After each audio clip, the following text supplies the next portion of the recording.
Hi everybody and welcome to my first worldbuilding video for my comic book series Camelot High. I don't know how this is gonna take off, so let's just hope for the best.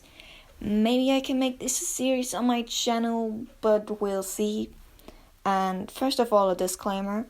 This video mentions sensitive topics like abuse, death, neglect, etc. So if you're not comfortable hearing someone talk about this, please don't watch this video for your own sake. Thank you. And now onto the video. Okay, so in this video I'm gonna talk about my 6 MCs or main characters.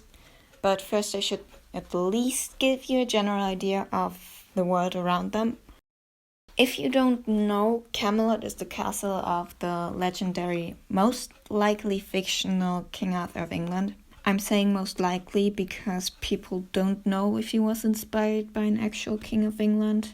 So for anyone that doesn't know the legend of King Arthur, there's a sword in a stone, and this magician Merlin declares that whoever gets it out of there is England's true king.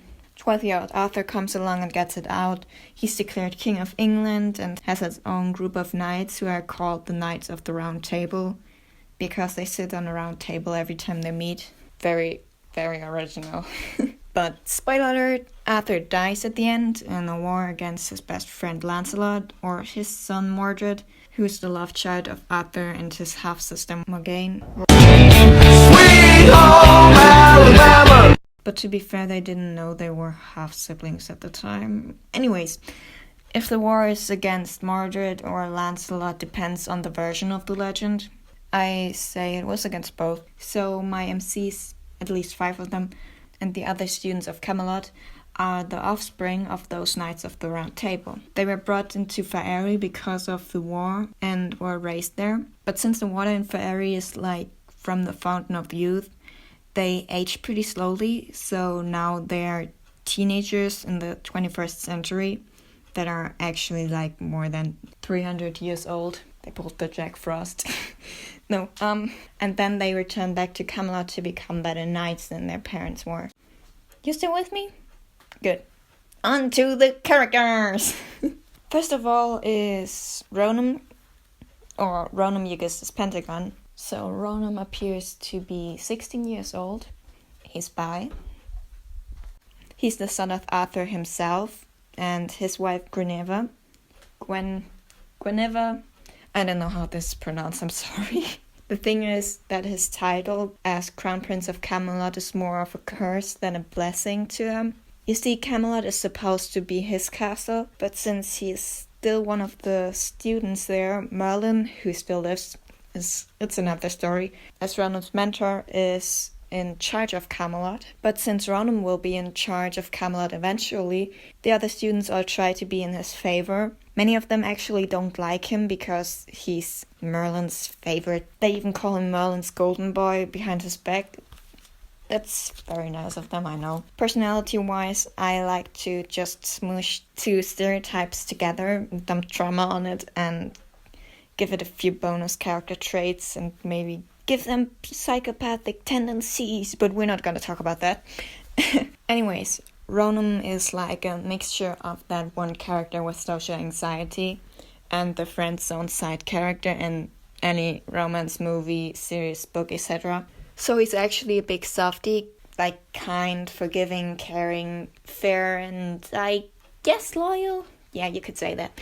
But since Merlin always reminds Ronam about his responsibilities, etc., Ronam has an immense fear of making mistakes, hence his social anxiety. He actually loves spending time with his friends, so he's not particularly introverted, but he's more of a listener than someone who talks a lot. The one thing that he's actually pretty good at is solving conflicts. He's known for being fair, and since no one wants to get on his bad side, they just accept his judgment. Other than that, he's often overworked because of his responsibilities, and he just can't say no, so that he always has things to do for others. He doesn't really have many friends, since most of the other students just pretend to like him, but his best friend is Echo. She's not an MC, so she might be in a future video, but they are very close. He has an older half-sister, a younger sister, and a younger half-sister. as well, which he has a strong bond with. Ronam also has an immense amount of trauma. While the War of Camelot took place, he was 5 years old, and he got caught in a fire with his 2 little sisters. So he tried to protect them and nearly burned to death. Hooray! I can't really draw scars, but this is supposed to be a burn scar. I don't know what it's called in English, but Google tells me it's the right word, so I'm gonna go with that. And that's the reason why Ronam has panic attacks that are triggered by fire. He hates himself for it, especially since he's supposed to be the strong, brave leader and everything.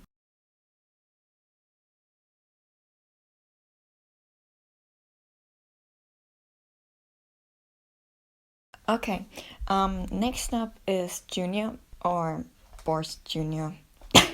Forgive me. He's the son of the Knight Boris. He's in the actual saga, so I can't change the name really much. But it's not that much of a surprise that he doesn't like his name, so we'll just call him Junior, like everyone else does.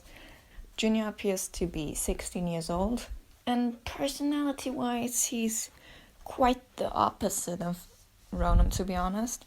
Like I said, I like to just fuse 2 stereotypes, and in Junior's case, it's like the stereotype of bad boy, guy, bully, anyways. And the one nerd that has this one thing that he's totally obsessed about and can't talk about anything else and stuff like that. For him, this topic is monsters, because in my comic there are monsters as well. You have seen Junior before in a few videos, most of the time with that little dragon. He actually is fairly confident. He has a problem with empathy and stuff like that. He kind of has autistic tendencies, to be honest. He is hot-headed, has a bit of a temper, and hates humans in general. I mean, who can say he's wrong? He actually has no friends, for that matter. Ronam hangs around him a lot because Ronam has a biggest crush on him. Since Echo follows Ronam around to protect him, since she's Ronam's guard, Junior always has to stick up with Echo. And he actually has a bit problem with Echo since she has anger issues and stuff, and he has a bad temper as well. Both of them usually end up fighting, arguing, not physical fights. And Ronam just stands there helplessly trying to solve the conflict like he always does, but usually he's failing with those 2. The thing is, he really is just an asshole to everyone around him, but if he's with the dragons that are in Camelot for special reasons, I may be saying in the next video or something. So when he's with them, he's a totally different person. He's like Hiccup. Hiccup from How to Train Your Dragon, partly, I guess. But only when it comes to interacting with monsters, with dragons, with people, he's not very gentle, to say the least. He's actually pretty mean. He also has trust issues and doesn't really like when people talk to him because he doesn't want anyone near him, because he just wants to stay in his bubble and everything. When it comes to his backstory, it's kind of sad, to be honest. He has very much trust issues because his family basically killed each other. Because in the war, it was Lancelot against Arthur, and his 2 brothers, which are twins, were the lifeguards of Arthur, so they couldn't switch sides. But Boris, so his father, was actually Lancelot's uncle, so he stood on his side, and Junior was 4 years old at that time, so he got dragged with it and watched his family kill each other. Anyways, one of his twin brothers survived and got him to Faerie, but after that Junior developed an obsession with monsters, with everything that seems dangerous, because if it looks dangerous, at least it doesn't act like it isn't. So he actually also has a very dark humor that nobody in the school likes, so he's usually not very fun to be around, because if he starts with his fun, everyone stops laughing.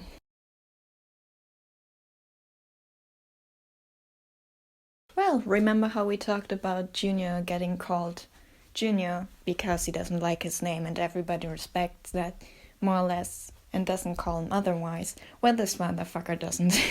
This is Lance, the son of Lancelot, and you might be asking yourself, why is Lance here if his father and Arthur were having a war? First of all, Ronam would never kick anyone out, to be honest. And second of all, Lance actually never knew his father. In the legend, Lancelot has a son with this royal lady. She's called Elaine the Beauty. That's literally her title.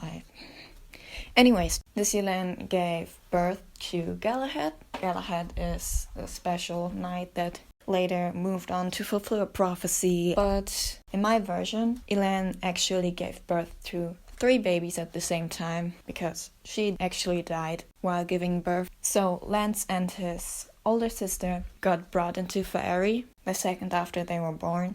So Lance doesn't know his family except his sister and his reincarnated brother, but we're not gonna talk about that right now. He grew up in the orphanage in Faerie where everyone else grew up, but he grew up there from birth, so he's more connected to the culture of the fairies.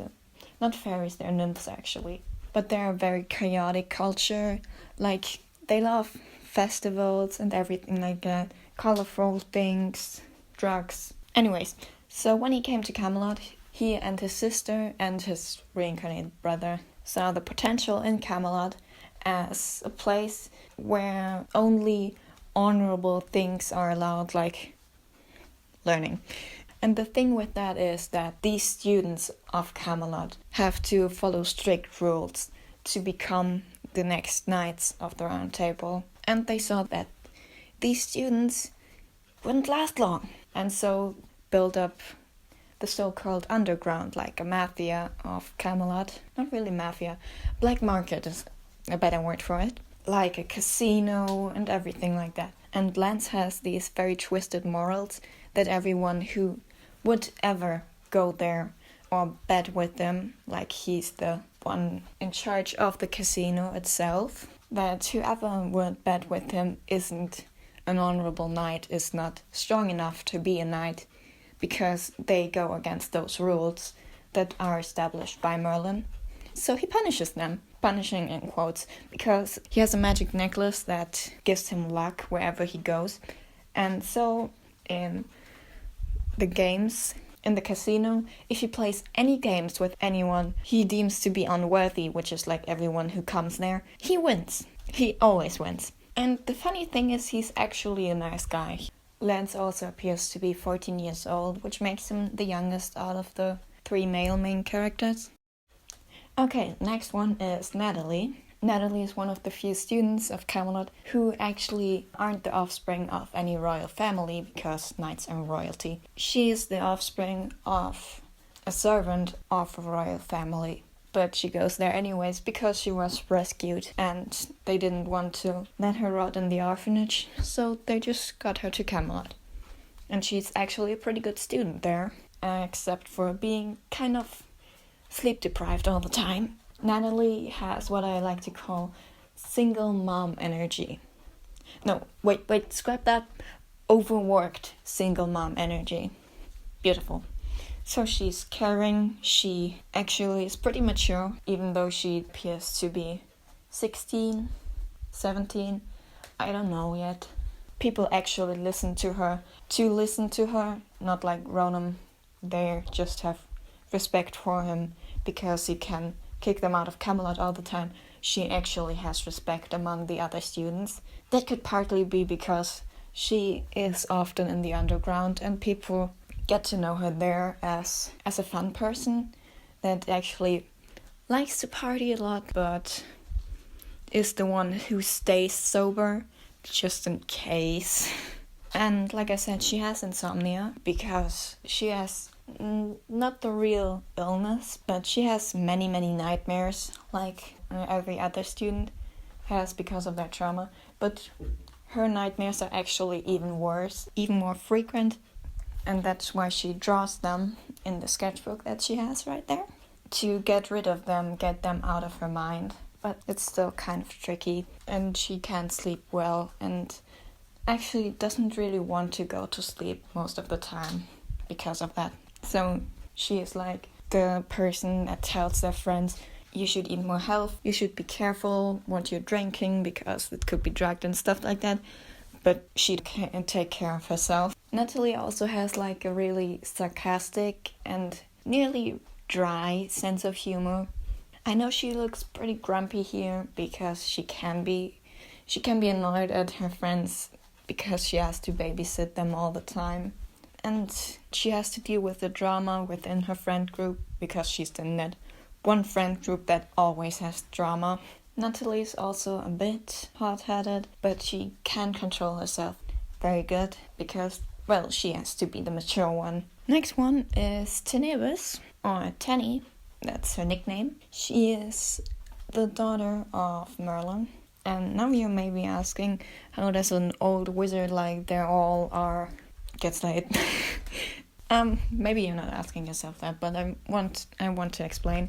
She's actually not only the daughter of Merlin, which is, of course, the humans can't reproduce alone. She is also the daughter of Vivian, who's an evil magician that was Merlin's student for a small amount of time and only got to be his student because she put him under a love spell. And after Vivian got all the magic secrets out of Merlin, she cursed him to live forever, but to be trapped and sleeping under an immense boulder. So that's how Merlin still lives. The stereotypes I made her personality of are like this one religious girl we all know that's like Little Miss Perfect, that tries to be Little Miss Perfect. And the second stereotype is the big mistake of the parents, the disgrace to the family, and stuff like that.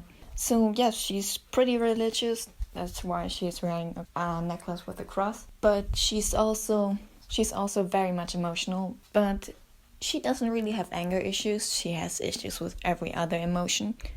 So she's kind of really euphoric sometimes and forgets herself. But she actually means well. She tries to fit in, but however, she tries to fit in at any cost. That's how she got into drugs and everything, even though her friends didn't pressure her to do that. They're just doing that, and she didn't want to be left, so she just went with it. Without being pressured, without doing anything, she just wanted to do it because her friends did it. And she has an older missing sister, which really gave her separation anxieties. That's also why if someone doesn't like her, it's like the end of the world for her. But the funny thing is, she is actually one of the people who don't like Ronam. But that's fairly easy to explain why she doesn't like Ronam. She is the daughter of Merlin, like I said already. Ronam is Merlin's golden boy, like he's called by everyone else. Ronam is Merlin's favorite. Ronam weekly gets to talk with Merlin about his responsibilities and whatever. Gets to have Merlin as his mentor and everything. And Teni doesn't get anything.